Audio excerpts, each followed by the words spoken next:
Welcome back to some weaving adventures.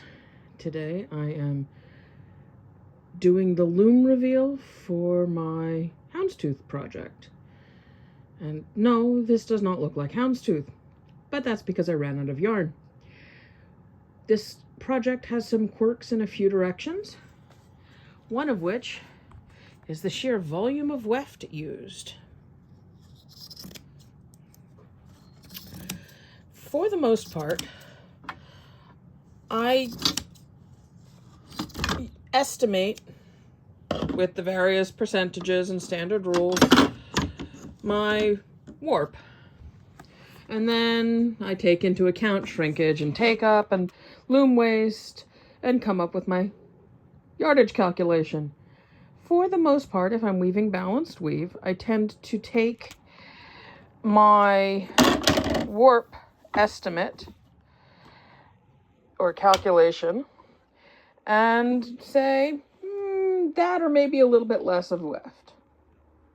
Okay, I had 8 balls of yarn in this baby cotton from Hobbii. It was an Egyptian cotton and it feels lovely. 4 balls of blue and 5 balls of purple. So I started in the center of the reed or heddle and went every other slot that way and every other slot that way. So I had centered in blue. I did the same thing with the purple. I ended on both edges with purple because for whatever reason the purple ones were just a hint longer than the blue ones. And then wound it on, proceeded to wind yarn onto a couple of stick shuttles and do the alternating blue and purple, 2 shots each. So I finished my 4 balls of weft yarn to go with the 4 balls of warp yarn, and I had about a yard's worth. You'll see as I unroll this, all of the stripe section was at the time unwoven cloth when I ran out of yarn or blue yarn for the weft, and shortly after I ran out of purple yarn.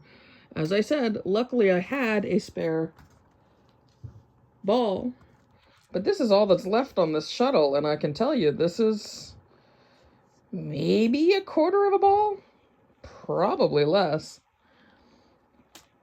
So yeah, the better portion of a whole ball extra yarn for the weft, and we'll see how long. So yeah, I'm just hitting houndstooth over there. And it's, let's see, 8, 16,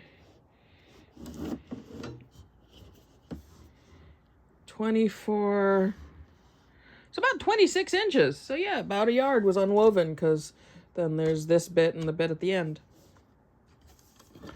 So let's see what it looks like. I was trying to avoid sending my thrums all over the floor, but it is what it is. So I think these actually go really well together. And as you can see, it's just quite a lot of fabric. Should be nearly 4 yards. Also, I had, and forgot to film, the prettiest selvage I have ever rolled up on the left. The right side was okay, but the left was mwah, chef's kiss. Perfection. This is going to be made into a dress kind of like this, related to Sarah Howard's raglan dress that's pictured with a blue fabric and supplemental navy blue linen, but that's not one of the patterns she has upsized yet, so I'll be DIYing my own. But between the fact that this was small to start, I am not small, I'm about a 4X, I was already going to need to add extra places like the center, not just the sides, and probably make them not rectangular but slightly wedge shaped so I get a little bit more flare automatically. But also, I now have part of my yardage being this, and part of my yardage being this.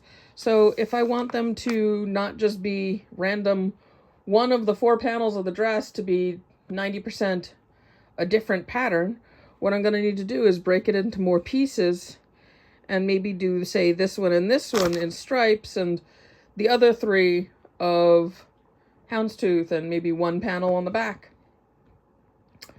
Or something like that. And I can still have the complicated shapes like the sleeves and the high yardage shapes like the curved hem panel be the more expensive and, not more expensive, the more well-behaved and more extensive, as in wide, commercial yardage. I'm looking at either something in a light blue poplin or maybe a navy blue linen for this.